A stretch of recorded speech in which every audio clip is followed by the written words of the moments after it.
Bienvenidas y bienvenidos a este análisis profundo. Hoy nos metemos de lleno en un tema central para la Orden Franciscana Seglar. Hablamos del artículo 9 de su regla, un artículo, dedicado por completo a la Virgen María. Y para esta exploración tenemos unos materiales formativos muy buenos, de la Orden Franciscana Seglar de la región NEA, Nuestra Señora de Itatí. Desglosan este artículo, la verdad, con mucho detalle. Y para quien quizá no está tan al tanto, recordemos rápido.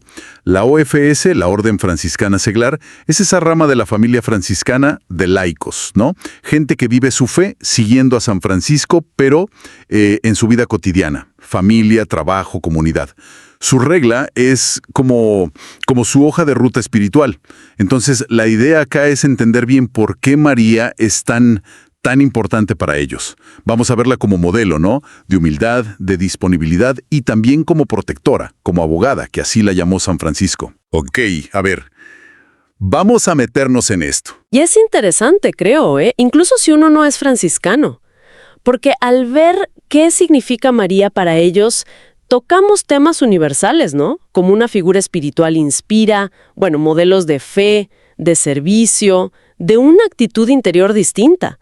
En el fondo se trata de ver cómo la espiritualidad puede transformar la vida práctica. Y eso, le sirve a mucha gente, me parece. Exacto. Y el material arranca, como decías, fuerte. Presenta a María como la humilde sierva del Señor. Destaca esa atención constante a la palabra de Dios, a las mociones del Espíritu, ¿no? Esas intuiciones, digamos. Y un dato clave. San Francisco sentía por ella un amor indecible. Fíjate qué fuerte. Tanto que la nombró protectora y abogada de toda su familia espiritual, incluidos los seglares, claro. Sí, y lo fascinante ahí es detenernos un poco en esa palabra, humildad. En este contexto y mirando a María, no es solo modestia por fuera, ¿viste? Como una fachada. Claro, no es aparentar. No, es mucho más profundo. Implica reconocer que dependemos de Dios, aceptar nuestra fragilidad, sí. Y sobre todo elegir una vida sencilla, una apertura constante a lo que Dios quiera, ¿no? Entonces, para el seglar franciscano, imitar esa humildad es poner a Dios primero, de verdad. Es correr el ego del medio, luchar contra la arrogancia, el orgullo, esa necesidad de que nos reconozcan, ¿viste? Y así poder estar disponible de verdad para servir, gratis. Que hoy en día suena casi revolucionario, ¿no? Totalmente. Es un modelo, contracultural. Sí. Y los materiales ayudan a bajarlo a tierra, eso está bueno. Dan ejemplos claros de cómo vivirlo. Por ejemplo, en la familia. No es solo ser bueno, sino practicar la escucha, paciente activa, acompañar al otro de verdad, poner sus necesidades antes que los propios intereses o la comodidad. Y en el trabajo, ¿o en la comunidad? ¿Cómo sería? Pues, actuar con respeto. Siempre. Con paciencia, que a veces, cuesta. Y mantener ese espíritu de servicio, buscando entender y hacer la voluntad de Dios en lo chiquito y en lo grande de cada día. No es fácil, pero es el camino que proponen. Y pegado a esa humildad está lo que llaman la disponibilidad incondicional de María. Ese sí famoso, el fiat, al plan de Dios. Claro. Un sí que dijo sin tener todas las respuestas, asumiendo riesgos, la posibilidad de que no le entendieran, de sacrificio. Y esta disponibilidad es central para el seglar franciscano. Están llamados a eso, a desarrollar esa capacidad de escuchar a Dios, que habla en la oración, sí, pero también en las circunstancias, en la gente necesitada, y a responder con fidelidad, con generosidad, a esos llamados, tanto en lo espiritual como en la misión apostólica. Y ojo, que para el seglar esa misión no suele ser irse lejos. Ah, claro. Es en su ambiente. Exacto. Es llevar el evangelio a su familia, a su trabajo, a su barrio, con su forma de vivir, de actuar. Y todo esto, hacerlo con valentía, con una confianza profunda en Dios, en su providencia, aun cuando las cosas se ponen difíciles. Mencionan un ejemplo, ¿verdad?, que ilustra bien esa tensión. Imaginemos, dicen, un miembro de la OFS en un proyecto social complicado, que enfrenta trabas, falta de plata o hasta que la gente no lo apoya. Claro. La tentación de dejar todo, de frustrarse, es real. Sí, sí. Pero el material sugiere que, bueno, inspirándose en María, en esa disponibilidad, puede encontrar fuerza para seguir, para servir con creatividad, con confianza, buscando la guía de Dios ahí, en medio del lío. Ahora, me pregunto, ¿no choca a veces esa idea de disponibilidad incondicional con, bueno, con los límites que todos tenemos, las responsabilidades? Es una excelente pregunta y toca un punto clave del discernimiento, cristiano y franciscano. La disponibilidad incondicional no es anularse como persona, ni ser imprudente. María misma, en el Evangelio, pregunta, piensa, medita. Cierto. La disponibilidad se vive dentro de las responsabilidades de cada uno, familia, trabajo y de los límites personales. Es más bien una actitud del corazón, ¿entendés? La de no cerrarse a Dios por miedo o por comodidad o por egoísmo. Ajá. Es un sí de fondo en la intención, que después uno discierne cómo llevarlo a la práctica, buscando el equilibrio, pidiendo luz. Por eso María no es solo modelo de obediencia ciega. Es modelo de fe confiada, de discernimiento en oración. Se vuelve una guía activa, digamos, una referencia luminosa justo para navegar esas situaciones complejas, esas dudas, esos desafíos. Esa idea de guía en la dificultad conecta perfecto con el otro rol que le dio San Francisco, ¿no? El de protectora y abogada, que también lo subraya el artículo 9. ¿Podrías desempacar un poco qué significan esos títulos para un seglar en su día a día? Claro. Como protectora, María es como un refugio seguro, un amparo de madre. Y esta protección no es algo abstracto, Tiene efectos concretos en la vida de la fraternidad. Así llaman a sus grupos locales. Se cree que su intercesión fortalece la fe, la de cada uno y la del grupo, que ayuda a mantener la unidad cuando hay roces, que siempre los hay, y que cuida, digamos, el bienestar espiritual de todos. Su figura les recuerda que no están solos, que tienen una ayuda fuerte para vivir su vocación con fidelidad. Y eso se ve, por ejemplo, en situaciones comunes de grupo, ¿no? Dicen los materiales que si surgen conflictos o si un proyecto se traba feo, Sí. invitan a los miembros a acudir juntos a María en oración. No como magia, sino pidiendo ayuda concreta para dialogar, para recuperar la armonía, para tener fuerza y seguir unidos. Es un recurso espiritual bien práctico. Exactamente. Y después está el título de abogada. Ahí el foco está en su rol de intercesora ante Dios. Como una madre que conoce las debilidades de sus hijos, ¿no? Ella presenta las súplicas de los seglares a la misericordia divina. Y esta idea, esta convicción de tener una intercesora tan cercana, Claro, me imagino. confianza en la misericordia de Dios, en la acción del Espíritu en sus vidas, sobre todo cuando uno se siente débil o tentado o ante desafíos que parecen superarlo. Y si conectamos esto con todo, bueno, esa confianza de hijos que se nutre de saber que ella intercede, es lo que les da impulso para vivir su vocación con más libertad, con más seguridad espiritual. Les da audacia para seguir en el camino franciscano, para crecer en la oración, para hacer su misión, su servicio, con valentía, con esperanza. Entiendo. Pero, a ver, ¿cómo se nota esa confianza en su protección, en su abogacía, en las decisiones de todos los días? ¿Es algo solo para adentro o se ve afuera? Se tiene que ver afuera, definitivamente. La conciencia de sentirse acompañado, defendido por María, debería inspirar, dicen los textos, decisiones más éticas, más coherentes con el Evangelio. En todo, cómo te relacionas en casa, cómo actúas en el trabajo, cómo participas en la sociedad. Dan un ejemplo muy práctico. Invocar su ayuda conscientemente antes de empezar un proyecto social importante, o al tener que encarar una charla difícil en la familia, o al tomar una decisión laboral con implicaciones éticas. Se le pide sabiduría, paciencia, fuerza, unidad, buscando actuar no solo según la propia opinión, sino en sintonía con los valores cristianos que ella vivió perfecto. Y dentro de la vida de la fraternidad, reconocerla activamente como protectora y abogada. Bueno, une mucho. Fomenta la cohesión, anima a perseverar en la oración personal y juntos, y renueva el compromiso con la misión que comparten.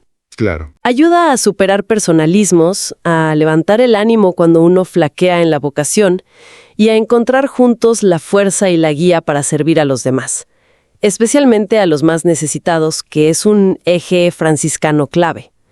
Su presencia, vivida así, fortalece lo interno de la comunidad y también lo externo, su acción en el mundo. El artículo 9 no se queda ahí, ¿eh?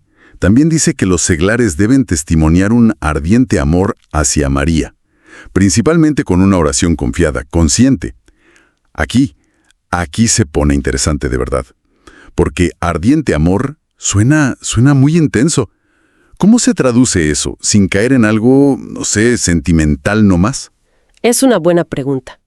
Ese ardiente amor, mira, se entiende menos como un sentimiento que va y viene, Ajá. y más como una decisión profunda, una entrega interior. Es un compromiso de vida de querer imitar su disponibilidad total, su fidelidad a Dios sin fisuras. Y este compromiso se cultiva, se alimenta activamente, con oración personal, meditar su vida, por ejemplo, y con contemplación. Así, María no es solo alguien a quien rezarle, sino un modelo de cómo rezar con confianza. Claro. Ella enseña, con su vida, cómo relacionarse con Dios, cómo escucharlo, cómo responderle. Es una maestra de oración de verdad. Y proponen cosas concretas para cultivarlo, ¿no? Como dedicarle unos minutos cada día. El rosario es el ejemplo clásico, obvio, pero mencionan otras oraciones también. Sí. Y el punto no es tanto cumplir mecánicamente, sino que ese rato sirva para, fortalecer la conexión con Dios y al mismo tiempo para renovar la intención de imitar esa disponibilidad y humildad de María en lo que sigue del día, en las tareas, en las relaciones. Es como un cable a tierra espiritual, decías. Exacto. Y esta oración confiada, si se vive con regularidad, con sinceridad, tiene efectos que se notan. Permite sentir, experimentar personalmente esa intercesión, esa protección de María. Y eso, a su vez, fortalece la fe, la esperanza, sobre todo en momentos difíciles. Pero no solo en las crisis, decís. No. Es clave entender eso. No es solo un botiquín de emergencia. Esta oración nutre la vida de todos los días. Puede guiar decisiones en la familia, iluminar problemas en el trabajo, dar perspectiva, impulsa la acción, el servicio, le da fuerza y sentido. En resumen, la oración mariana, vivida con confianza de hijo, es fuente de perseverancia en la vocación, de fidelidad a los valores franciscanos día a día. Y remarcan mucho la dimensión comunitaria de esta devoción. No es solo algo individual. Compartir la oración mariana en la fraternidad, rezar el rosario juntos, momentos de oración a María en los encuentros, parece clave. ¿Por qué tanto énfasis en lo comunitario? ¿No puede volverse rutina? El riesgo de la rutina siempre está, en cualquier práctica espiritual, solo o acompañado. Pero el énfasis en lo comunitario viene de la naturaleza misma de la vocación franciscana seglar. Se vive en fraternidad. Claro. Compartir la oración mariana actúa como un lazo de unidad muy fuerte. Refuerza los vínculos entre hermanos, crea un clima de apoyo, ayuda a profundizar juntos en la espiritualidad que comparten. Cuando un grupo reza unido invocando a María, se centra en valores comunes, se siente parte de algo más grande, se fortalece la cohesión. Además, imitar a María rezando implica adoptar su actitud, escuchar la palabra, obedecer a Dios discernidos juntos, abrirse al Espíritu. Entiendo. Por eso la oración confiada, sobre todo la comunitaria, no es pasiva. Impulsa a vivir una espiritualidad activa, encarnada, donde la fe se traduce sí o sí en obras concretas de servicio, de amor al prójimo. Es una dinámica vital. Oración y acción, contemplación y misión, van juntas. Hablemos más de esa conexión, entonces, entre devoción y acción. ¿Cómo se ve esa imitación de María en la vida práctica, fuera de los momentos de rezo? Bueno, fundamentalmente se trata de intentar cultivar esas dos actitudes clave que venimos nombrando: disponibilidad incondicional y humildad sencilla. La disponibilidad es estar atentos, ¿no? Escuchar a Dios, que puede hablar en la oración, sí, pero también en lo que necesita un familiar, un compañero, una injusticia que vemos. Claro. Y no solo escuchar, responder con fidelidad, con generosidad, dentro de lo que uno puede, a esos llamados, estar dispuesto a servir, a ayudar, a salir de la comodidad. Y la humildad y sencillez, bueno, es reconocer que todo don viene de Dios, vivir sin querer ser protagonista, sin orgullo, sin mostrar, enfocarse en lo esencial, en las relaciones verdaderas, en el servicio discreto. Los ejemplos que da el material son bien de a pie, ¿eh? Nada volado. En la familia, escuchar con paciencia, estar presente de verdad, responder a necesidades concretas sin buscar aplausos. Uf, qué desafío. Sí, sí. En el trabajo, esforzarse por ser íntegro, honesto, buscando el bien común por encima del beneficio propio o de la empresa. Exacto. En la comunidad, en el barrio, servir con generosidad, con compasión, meterse en iniciativas de justicia, de paz, de solidaridad con los más frágiles. Incluso dicen que un gesto chiquito, como ayudar a un vecino que la está pasando mal, si se hace con amor y sin aspavientos, puede ser un reflejo vivo de esa disposición de María. Es llevar la espiritualidad a la calle. Y esta imitación en lo práctico va de la mano, sí o sí, con la formación espiritual continua, que es otro pilar franciscano seglar. María es modelo acá también. Ella, que guardaba todas estas cosas, meditándolas en su corazón. Enseña que la formación no puede ser solo teoría. Tiene que calar hondo y traducirse en actitudes de vida. Humildad, servicio, amor, paciencia. Su ejemplo también guía mucho en el discernimiento. Ante decisiones importantes, complejas, personales o del grupo. Inspirarse en la calma de María, en su escucha orante, ayuda a buscar la voluntad de Dios con paciencia, sin apurarse, abiertos a lo que Dios muestre. ¿Y cómo conecta esto con la misión apostólica del seglar? ¿De qué forma concreta la devoción a María impulsa esa misión en el mundo? Mira, el ejemplo de María enseña algo fundamental. Todo servicio, toda acción apostólica verdadera, nace de escuchar y obedecer a Dios. No es activismo por activismo, es una respuesta de amor. Entiendo. Por eso, la devoción a ella impulsa al seglar a servir con un corazón generoso, compasivo, imitando su cercanía a los que sufren. Le anima a actuar con coherencia cristiana en todos lados, sabiendo que el principal apostolado del laico es el testimonio de una vida transformada por el Evangelio. Claro, el ejemplo. Exacto. Y fortalece la misión evangelizadora, que para el seglar es sobre todo esa presencia silenciosa, pero elocuente en medio del mundo. Por ejemplo, un seglar que hace voluntariado puede pedirle a María la gracia de actuar no solo con eficacia, sino sobre todo con amor, con humildad, respetando la dignidad de cada persona. Y acá, de nuevo, la fraternidad juega un rol que no se puede reemplazar. Es el lugar privilegiado donde esta formación e imitación guiada por María se vive y se apoya, uno a otro. La oración mariana compartida, reflexionar juntos sobre su ejemplo, los encuentros formativos, todo eso ayuda a fortalecer la unidad. Anima a los miembros a esforzarse en vivir las virtudes cristianas y promueve una misión que sea de verdad comunitaria, coherente, compartida, no la suma de esfuerzos aislados. Pensé en talleres o retiros donde reflexionen sobre momentos clave de la vida de María, Anunciación, Visitación, Caná, Calvario, para sacar lecciones prácticas y aplicarlas a los proyectos de servicio de la fraternidad. Mencionaste varias veces que la fraternidad es clave. Metámonos un poquito más en eso. Ese rol de soporte comunitario nutrido por la devoción mariana. ¿Cómo funciona en la práctica? Mira, la fraternidad, al cultivar esta devoción, se vuelve un lugar donde la protección de María se siente como un soporte espiritual muy real, muy tangible.